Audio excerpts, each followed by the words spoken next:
Good morning friends, welcome to my channel Career Kaushalya. As a career counselor, मेरे पास एक question काफ़ी आ रहे हैं आज के दिन में. वो है कि whether we should go for home schooling or we should go for formal schooling.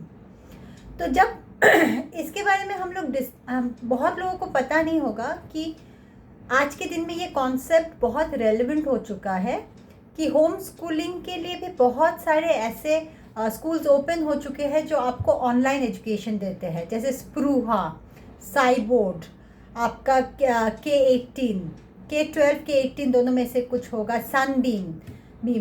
तो ये सारे जो स्कूल्स हैं ये आपको ऑनलाइन एजुकेशन देते हैं प्रॉपर, जैसे आपके फॉर्मल स्कूल्स में होता है कि 9 to 12 या 9 to 1 AM, वैसे टाइमिंग, वैसे ड्यूरेशन के लिए 4 to 5 आवर्स के लिए वो लोग एजुकेशन देते हैं आपको. और वो ऑनलाइन होता है और उन लोगों का करिकुलम भी बहुत वास्ट होता है and it covers everything. It covers from music to dramatics to instrumental lessons and the normal subjects जो सिलेबस में होना चाहिए. But now the question is कि आपको फॉर्मल एजुकेशन में जाना चाहिए या होम स्कूलिंग में जाना चाहिए. बेसिकली फॉर्मल स्कूलिंग में जाना चाहिए या होम स्कूलिंग में जाना चाहिए. तो इसमें कौन सा अच्छा है? तो मैं जो समझती हूँ, इट इज़ लाइक आस्किंग कि आप हॉरर जॉनर आपको ज़्यादा अच्छा इज़ बेटर और थ्रिलर जॉनर इज़ बेटर. तो these are complete two different types of education. उसको आप कंपेयर नहीं कर सकते हो. आप ये देख सकते हो कि आपका जो स्टूडेंट है, आपका जो चाइल्ड है, उसके लिए कौन सा बेस्ट है. लेकिन फिर मैं बोलूँगी कि हम लोगों को लगता है कि बहुत टाइम मैंने भी अपने बच्चे के लिए सोचा था होम स्कूलिंग के बारे में, लेकिन एक चीज़ जो मेरे माइंड में आया and which is I think is very important, कि हमने देखा है कि कोरोना के टाइम पे बच्चे घर में when they were confined to their houses, उसके रिपरकशंस क्या थे, उसके कॉन्सिक्वेंसेस क्या थे.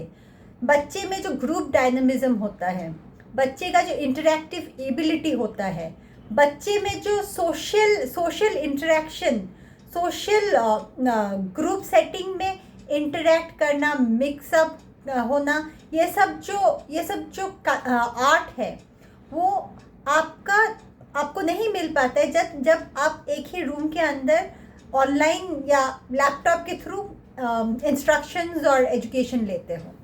तो as a certified career counsellor मुझे जो समझ में आता है कि initial years at least up to the class of मतलब 8 या 9 आपको फॉर्मल एजुकेशन में ही जाना चाहिए. क्यों? बिकॉज आप देखिए, आप जब स्कूल में जाते हो, it is not just about the syllabus, it is also about the field जहाँ पे आप खेलने जा रहे हो. It is also about the lab जहाँ पे आप डिफरेंट टाइप के इंस्ट्रूमेंट्स देख रहे हो, मतलब केमिस्ट्री का लैब, फिज़िक्स का लैब, बायोलॉजी का लैब, ये सब आप देख रहे हो. It is also about like the library जहाँ पे आप इतने बुक्स देख रहे हो, जो रियल टाइम पे आप देख रहे हो. ये सब बहुत इम्पॉर्टेंट है और ये सब आप एक बच्चे के सबकॉन्शियस माइंड में रहता है. लेकिन फिर मैं बोलूँगी कि कुछ चीज़ें जो होती है कि हम लोग के फॉर्मल एजुकेशन में आपका पर्सनलाइज्ड या कस्टमाइज्ड सिलेबस आपको नहीं मिल पाता है. तो समझ लीजिए आपका बच्चा ऐसा है कि उसको थोड़ा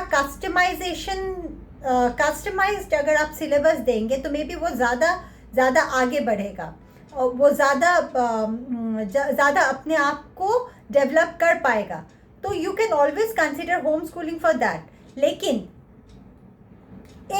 एक सर्टेन एज के बाद ही उसको कंसिडर करना चाहिए, क्योंकि जो बाकी सोशल डेवलपमेंट जो है एक बच्चे में, वो आज के दिन मुझे फील होता है कि बहुत ही इम्पॉर्टेंट है. It is extremely important. इसमें आप कोई किसी भी तरीके का एज अ पेरेंट मतलब आप इसको नेगलेक्ट नहीं कर सकते हैं. वन मोर थिंग, लोगों को लगता है कि अगर होम स्कूलिंग में डाल देंगे तो एज ए पेरेंट मेरा कोई रिस्पॉन्सिबिलिटी नहीं रहेगा. रॉन्ग। एज ए पेरेंट अगर आप होम स्कूलिंग में डालते हो तो आपका रिस्पॉन्सिबिलिटी 10 टाइम्स ज़्यादा हो जाता है। किस लिए? जो आपको समझना पड़ेगा, जो करिकुलम, कस्टमाइज करिकुलम है, उसमें आपका बच्चा कैसे प्रोग्रेस, ऑफकोर्स द ग्रुप और द स्कूल और द एजुकेशन जो आपको दे रहे हैं, they will take care of it. Still आपका फुल इन्वॉल्वमेंट उसमें रहेगा। अगर आपको लगता है कि आप उसमें फुल्ली इन्वॉल्व रह सकते हो तो definitely you can go for that.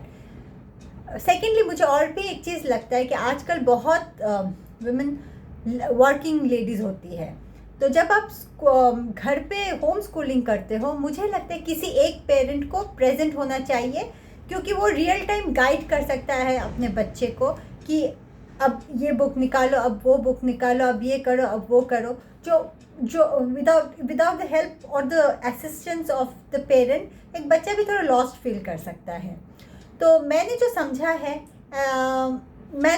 है एज अ करियर काउंसलर कि ठीक है, होम स्कूलिंग भी अच्छा है, आपका फॉर्मल स्कूलिंग भी अच्छा है, दोनों अपने अपने डिफरेंट चीज़ को केटर करते हैं। लेकिन होम स्कूलिंग आपको एक सर्टेन एज के बाद ही डालना चाहिए, जब आपका बच्चा रिस्पॉन्सिबल इनफ हो जाए अपने डेवलपमेंट के बारे में, उसको समझ में आए कि नहीं, मुझे पढ़ना है, मुझे ये कस्टमाइज्ड जो है ये मेरे बेनिफिट के लिए है, और वो उस प्रोसेस को एंजॉय करे और आपको उसमें उसका प्रोग्रेस दिखे, आपको तभी उसमें जाना चाहिए। और एक चीज़ जो है कि होम स्कूलिंग में बहुतों को लगता होगा कि कॉस्ट कम होता है। नहीं, home schooling is equally expensive. And मुझे होम स्कूलिंग में आपको डालने के लिए आपको एक्स्ट्रा डिसिप्लिन रखना पड़ता है, क्योंकि आप स्कूल में आप बच्चे को भेज दे रहे हो, एक सर्टेन टाइम में भेज दे रहे हो, वो स्कूल में रह रहा है, वो आ रहा है, जैसे एक उसमें चलता है। लेकिन होम स्कूलिंग में आपको बच्चे को उतना your child should feel motivated enough to go and sit in front of the computer and study. Yes, what I understand as a career counselor is you can consider both, but it depends on your child. It depends on your child, and I feel कि initial years एक child के holistic and overall development के लिए उसको सब कुछ देख के बड़ा होना चाहिए। जैसे जो छोटे बच्चे स्कूल में जाते हैं, कभी कभी प्रैक्टिकल सिचुएशन ऐसा होता है कि पकड़ लीजिए ऐसा कुछ सिचुएशन हो गया जिसमें उसको थोड़ा एम्बैरेसिंग लग रहा है, लेकिन उस एम्बैरेसमेंट को कैसे फेस करना है वो भी एक लर्निंग है। वो भी बच्चा सीखता है कि कैसे उस ग्रुप में मैं इस एम्बैरेसमेंट को फेस करूं and how I shall come out of it. तो ये सब जो आर्ट है वो एक ग्रुप में ही पॉसिबल है। We are humans, we are social beings. तो first social development is very important. yes, after a certain age, when you feel your child is ready and when you feel your child is responsible enough to to understand his or her own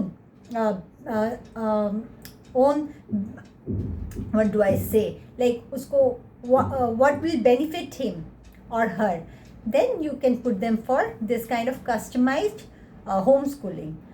and ये एक बहुत अच्छा चीज़ home schooling का ये भी है कि आप अगर कोई रिमोट प्लेस में हो, आपको एक्सपोजर मिल रहा है, आपको पैन इंडिया में जो स्टैंडर्ड ऑफ एजुकेशन है उसके साथ आप कांटेक्ट में आ रहे हो, आपको समझ। अब सोच लीजिए आप एकदम एक इंटीरियर में हो, वहाँ पे स्कूलिंग फैसिलिटी भी अच्छा नहीं है, तो वैसे में आप जब ये करते हो तो बच्चे को आप एक एज देते हो कि उसको भी समझ में आए where they stand. So to sum it up I will say कि दोनों ही अच्छे हैं, बट डिपेंड्स कि किस टाइम पे आप कौन से कैटेगरी में जा रहे हैं। Stay tune to my channel career Kaushalyan. We will discuss such important things so that as a career counselor and as a career counselor, I feel it's my responsibility that I make you aware of this new changes that is happening around us. and what are the pros and cons of these changes. So stay tuned to my channel, subscribe so that I feel motivated to update more such videos. And so I'll just finish the video now.